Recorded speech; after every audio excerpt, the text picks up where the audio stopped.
Cesaro gives a tour. He's got some ballistas to show. Cesaro gives a tour. Puddles everywhere on the floor. Cesaro gives a tour. He's got some ballistas to show. Cesaro gives a tour. Puddles everywhere on the floor. Everyone can see aarakocras as we walk on by. Quinch offers food to these birds of a feather. No one's quite sure why. As we enter the chamber, we see the hole in the floor, and we feel a queer sensation dab of compelled to move closer, it's getting near. Cesaro gives a tour. He's got some ballistas to show. Cesaro gives a tour. Puddles everywhere on the floor. Cesaro gives a tour. He's got some ballistas to show. Cesaro gives a tour. Puddles everywhere on the floor. Cesaro asked us if we've met nobility before. And then he takes us in the room where we see the moon door. Magically compelled to come close. It seems we have been double-crossed. Adventure continues. Okay.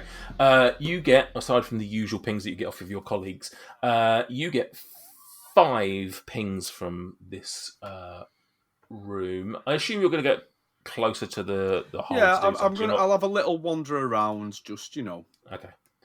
As you're doing that, because it lasts 10 minutes or something, doesn't it? Yeah. As you're doing that, you get 5 pings in this room. The biggest one comes from the hole, and it's enchantment. Oh. The other 4 come from the aarakocras themselves. And that is... Let me have a look at the School of Magic. I think that would be Conjuration. Oh. Interesting. So they are... Transmutation. Oh, right. So these have been... Transmutated. These have been turned into aarakocras.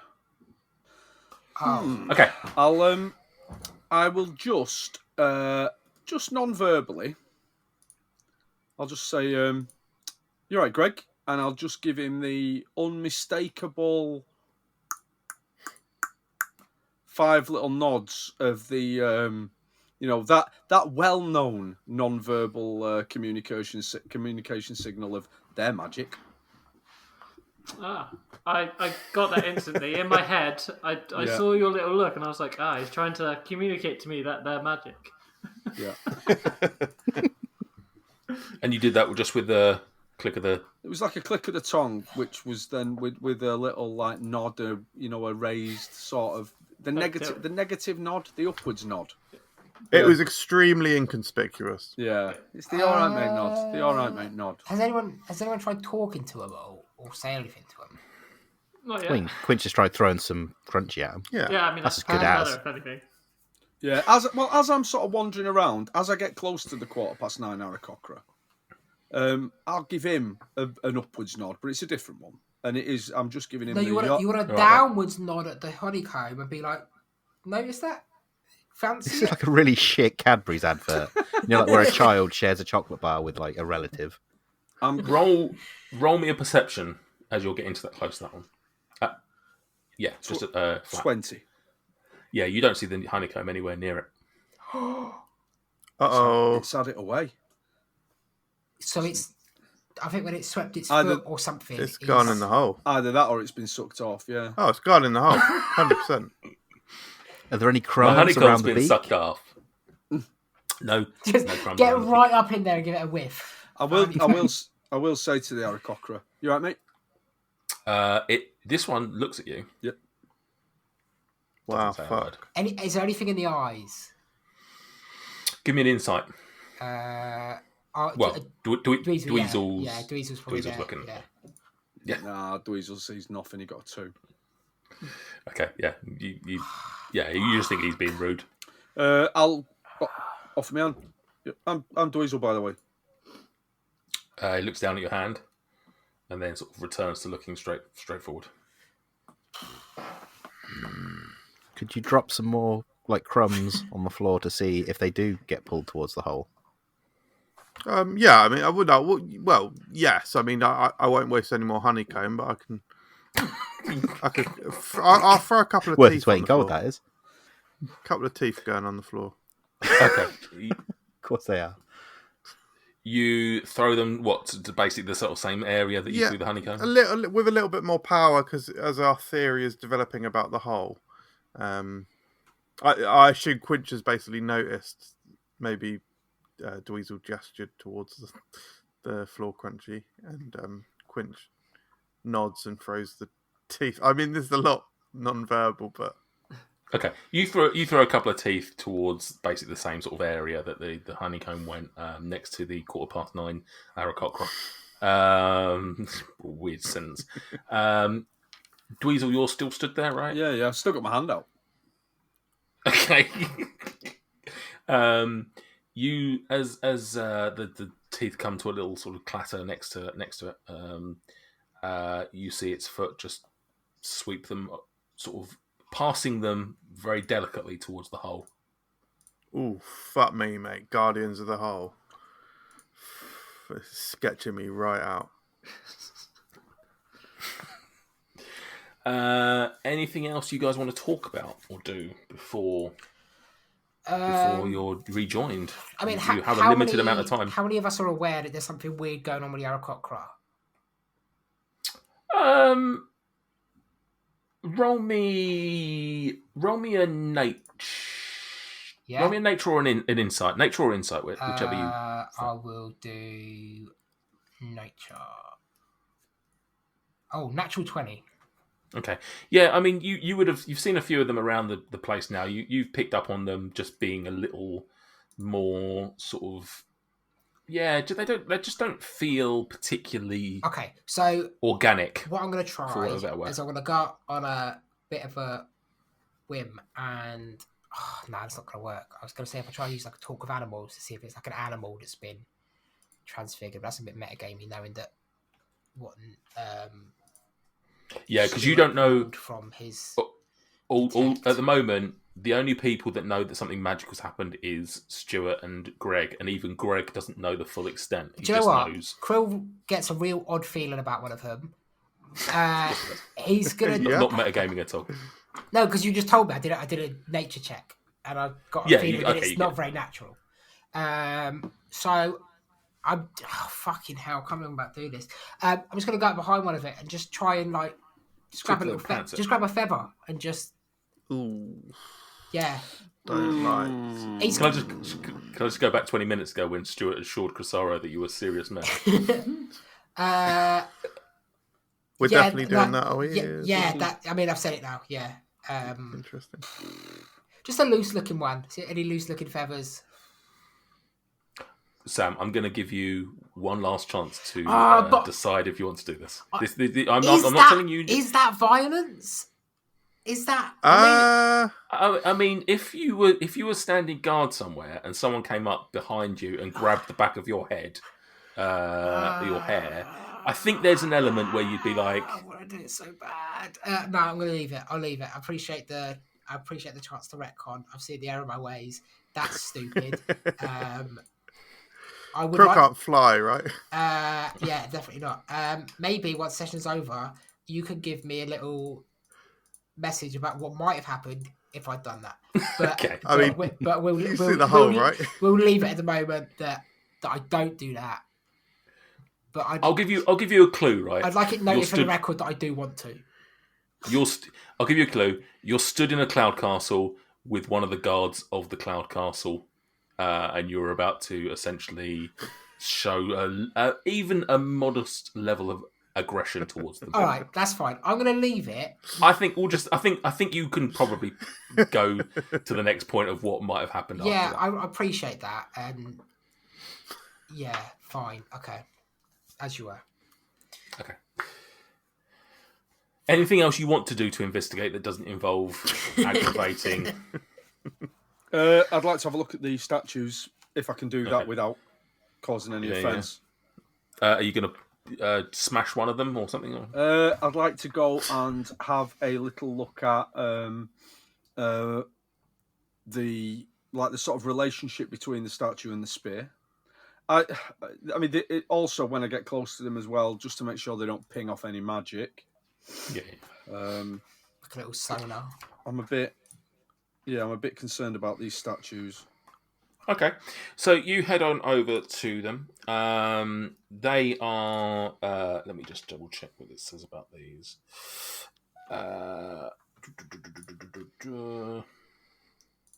So yeah, you get close to them. They're two life-size statues of cloud giants, one male, one female, standing at attention. They are naked, all but they have tall helmets on their head with what appears to be, even from your angle, that appears to be natural feather plumage. Oh. Which one are you looking at, the male or the female? Or are you going to both? I'll go to the male first of all. Okay, so you go to the male. I mean, to be fair, even from looking across the room, they seem fairly similar, other than the fact that one's male, one's female. They both are clutching mithril tipped spears. Male presenting and female presenting, I guess. Indeed, of course. And you don't get any pings off them from a magic sense, not from the weapons, not from the statues. The weapons appear to be, as I say, the statues themselves appear to be bronze. But the spear just appears to be a normal spear, not a Brittany spear. No, it doesn't appear to be a metal spear. It appears to be sort of one that has been sort of like the sculpture's been placed in the sculpture, so to speak. It appears to be. It does appears to be. But I'm assuming it's massive in comparison to us. Oh yeah, it's giant life size. So it's like 25 foot, 26 foot, something like that. Okay. And assuming you head over to the female, you would see pretty much the same.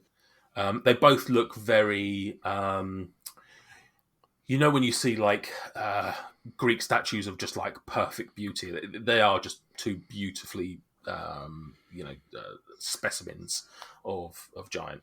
Are any of the parts of the statues like visibly shinier? For example, that they've been rubbed, or no, they are now. Okay. You take 15 psychic damage. No, there's nothing other than that. Yeah. I'll walk back over to the lads. As I walk back over, I'll the 5 to 12 aarakocra. Yep. I'll ask him if he's all right. You get a near perfect replica response of what the other one gave you. Looks at you, almost as if they're not real or something.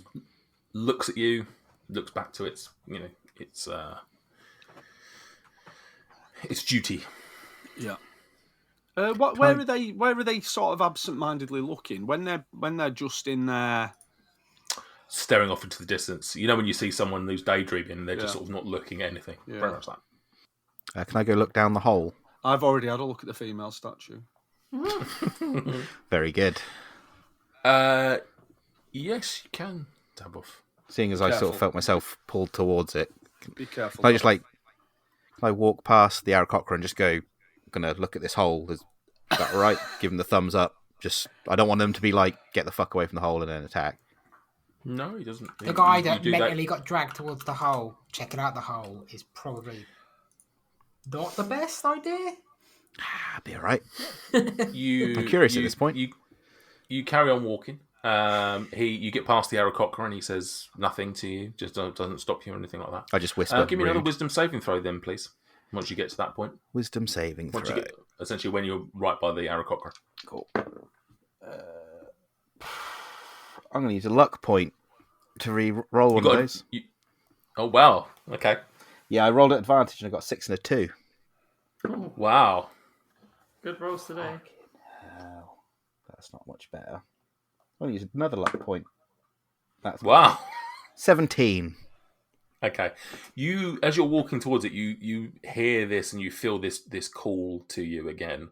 And you do ever so slightly sort of speed up your walk as if you're going to carry on. And then you sort of like realise what you're doing and you sort of stop and realise that where you are is probably safe just to stand a bit of a distance away from it, just in case. But even from there, even from sort of 10 foot away, you can see the ground around it, as those who can see the map, the ground around the floor, sorry, I should say, around the hole. There's this intricate design of tiles, very much looking like a star, with a number of blue flames coming off of it. The hole itself is perfectly created. We obviously talked about the holes when you first came into the castle that looked like they'd been eroded. This is just perfectly maintained, and you can tell that this is designed for very much throwing someone out of. Like, there's no reason for this to be here. There's no design here for this for anything other than potentially just chucking prisoners down. So I assume it goes straight to the floor. Yeah, you can't see because you haven't got right to the edge of the hole, because obviously you've just been a bit wary of doing so. But you can see at an angle enough down the hole, you can see the land essentially sort of diagonally down. Cool. I will then retreat back to a safe distance once I'm done. Maybe like a bit further back than I was. Okay. Is the castle moving? No, not. Oh, it's certainly not. Of any real speed. It might have a little natural sway about it, but it's not sort of travelling. I don't know. I was going to suggest to dab off. It might be a good idea. It might have been a good idea to just pop your rod in the hole, so that if anyone was to go shooting, at least they've got something that they could possibly grab onto. But then if the castle moves and the rod's there, it's problematic, isn't it? Yeah, probably deactivate it and then it will just fall. Yeah. And that'd be very much a moving rod, wouldn't it? Okay. I'm going to grasp the immovable rod ready. If I do end up falling out of it, I can just click it and at least give myself something. Yeah. Okay. Anything else you guys want to do? No. What about amongst yourself? Have you decided on a game plan of what you're going to do? We're going to lie. Cheat. Yeah, Dweezil's going to sort steal. it, I think. Yeah, Dweezil's going to say, yeah. It'll be all right. Stuart will think of something. Cheers, lads. I don't know what you mean. You've already been given a game plan by Sam. I think. I mean, what? A stupid question. Aarakocras can fly, right? Yeah. Yeah. There's no point just pushing them out of the hole if something goes wrong. There doesn't look to be any buttons or levers that might close this, does there? Dabble, roll me an investigation from when you were there. Nice. Investigation. I'm not all that concerned about the hole. No, but I'm thinking we shove them out of it, close it, and if things go awry, it's not like step one. It's like contingency planning. I rolled a 13. Chop. You did with your investigation. You don't think you saw any doors or hatches or anything like that would close. This appears, from your little investigation, it appears to be an ever open hole. Okay. Right. Your mum's an ever open hole. Fuck's sake, Nate. We have to bring the whole tone of the evening down. Right, let's crack on. Okay. With that crack on, you start hearing footsteps heading back towards the room from the corridor, and Crosaro re-enters the room and he stands at the entrance to it. Just before I do the next bit, place your tokens where you think they would be. I would be there. Yeah, I mean, yeah, probably wouldn't have moved. I was gonna say, I'm near the 9:15 aarakocra. I'm 10 feet away from them. Yeah, we all done. Yeah, I can't really see the grids, but they are 5 foot grids, right? It's not The larger squares. The squares you're in are 5 foot, if that makes sense. And the larger ones. And then the larger one is 10 foot. Yeah, that's fine. I'll stay where I am. Yeah. Okay.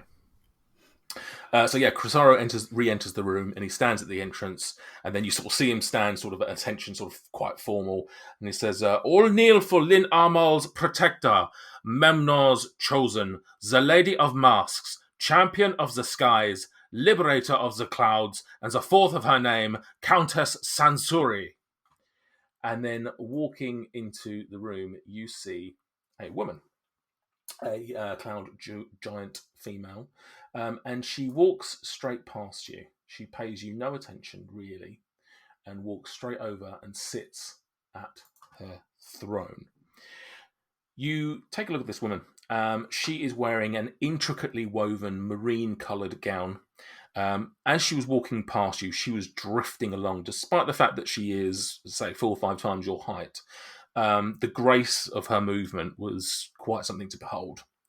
As she turns and sits down on her throne, you notice, aside from her gown, she wears a mask across her face.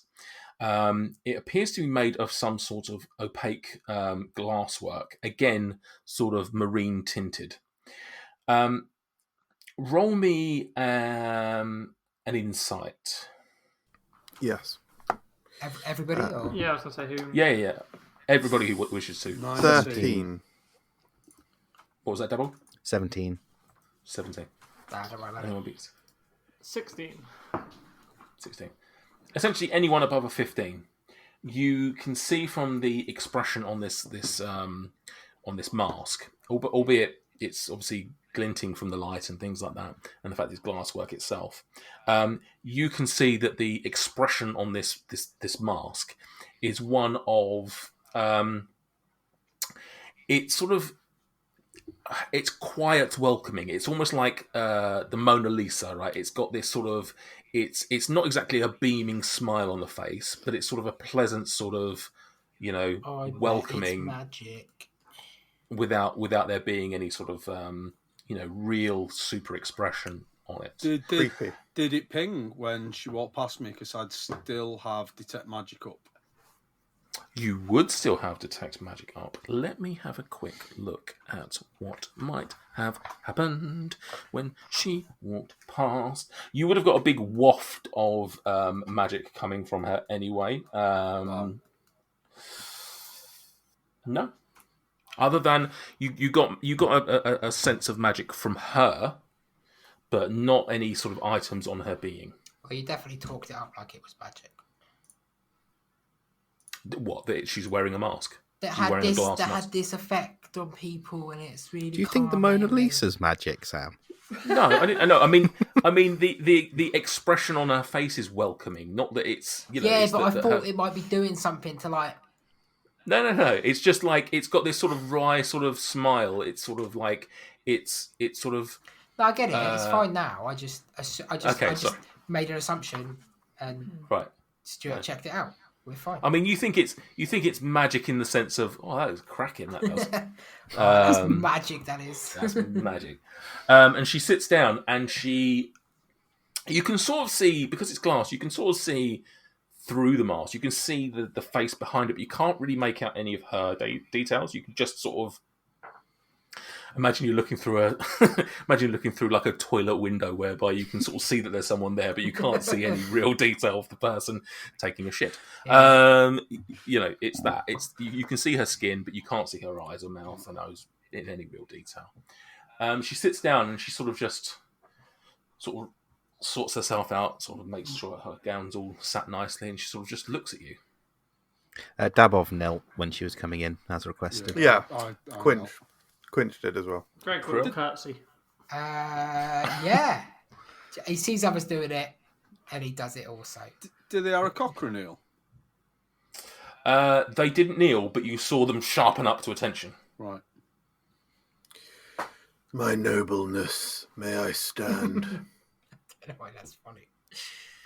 She sort of turns to look at you and says, "No, a dragonborn." Oh, good voice. Like this one. It's the Queen. They let you inside the house, did they? I'm actually half dragonborn, half human, so perhaps it was the half human side of me that they didn't seem to have a problem with. How about yourself? How about yourself? Is this the way that you address a countess? I did call you my nobleness. Don't argue with her. Just apologise. Crisaro, you said that they are all here to revere me, and yet I do not see any gifts. They are not doing anything. Countess Sansuri, I apologise profusely for the language and the behaviour of my half-human friend. My name is Dweezil Van Zafir. I have travelled all across Faerun in the hope of meeting you and finding you and presenting you with two gifts.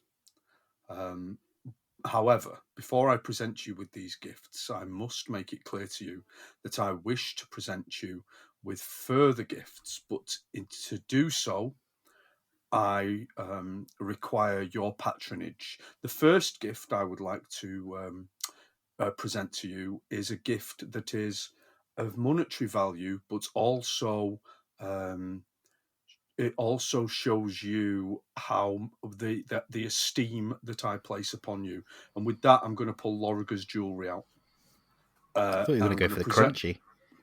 I'm going to present to her the jewelry, and I'm going to say this jewelry is paltry in the terms of its value. It is worth a mere 750 gold pieces, but it's what it represents. This jewelry was taken from the lifeless hands of my own uncle, who I murdered, to bring you this jewelry. That shows you the lengths that I am prepared to go to bring you the finest treasure in the land. And I'll lay Loriga's jewelry on the ground in front of me. And then I say the other gift that I bring to you has no monetary value, but it is something that I hold dear to myself. And with that, I pull out a dice set. And I present to her the dice set and say, this is something that means an awful lot in my culture. This may even be the start of a collection for you, because I'm led to believe that once people have one dice set, they find it very difficult to not purchase more and more of the shiny math rocks which go click-clack. And it's these gifts that I present to you as a promise and a show of my fealty. Because what I would like to do is I would like to become your eminence's treasure hunter. And to do so, I would like to ask a huge favour, which I will promise to repay many, many times over in fine treasures. Another delicious episode in the can. Thanks for listening. You can find us on social media. Maybe you could share your favourite moments with us. If you have any friends or family that you think would enjoy the antics of the circus, we'd appreciate it if you told them about our podcast. What is this voice? I don't know, but isn't it just so? If you have any spare change, you can support us financially on Ko-fi. It is of paramount importance that you do so. Open square bracket. Hi lads, here's the script for the outro I'm planning to record. I don't know how to end it, so let me know if you can think of anything witty to finish it at. Oh.